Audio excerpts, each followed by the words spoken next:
بسم اللہ الرحمن الرحیم۔ جو شخص باوضو رہتا ہے، نماز کے وضو سے رہتا ہے، تو اس کے اوپر رحمتیں اور برکتیں اور اللہ کی طرف سے انعامات نازل ہوتے رہتے ہیں۔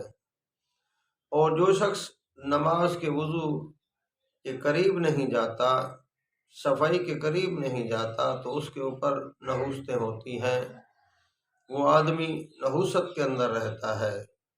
تو رسول اللہ صلی اللہ علیہ وآلہ وسلم نے فرمایا، قیامت کے دن میں اپنی امت کو پہچان لوں گا۔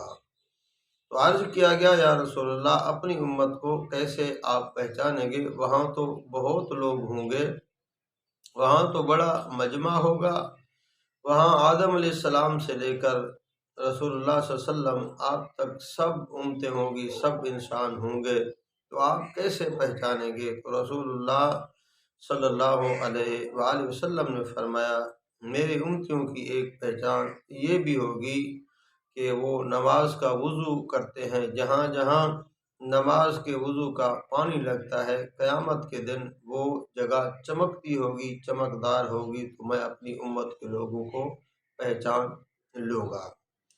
رسول اللہ صلی اللہ علیہ وآلہ وسلم نے فرمایا، باوضو نماز کے لیے مسجد میں جانے پر ہر قدم پر گناہ معاف ہوتے ہیں، اور ہر قدم پر اللہ رب العزت نیکیاں عطا فرماتے ہیں۔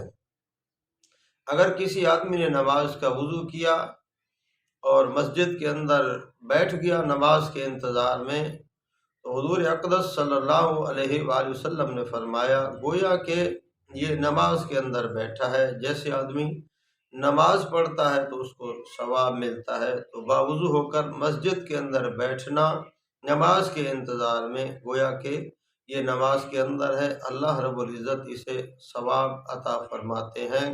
کاش ہمیں دنیا کے کاموں سے فرصت ملے اور ہم اللہ کے گھر کو ٹائم دیں، مسجد کے اندر بیٹھیں، باوضو ہو کر بیٹھیں، اللہ کی رحمتیں سمیٹیں، اللہ کی برکتیں سمیٹیں، اور اللہ کی بارگاہ میں سرخرو ہو کر اللہ کے حضور قیامت کے دن حاضر ہو جائے۔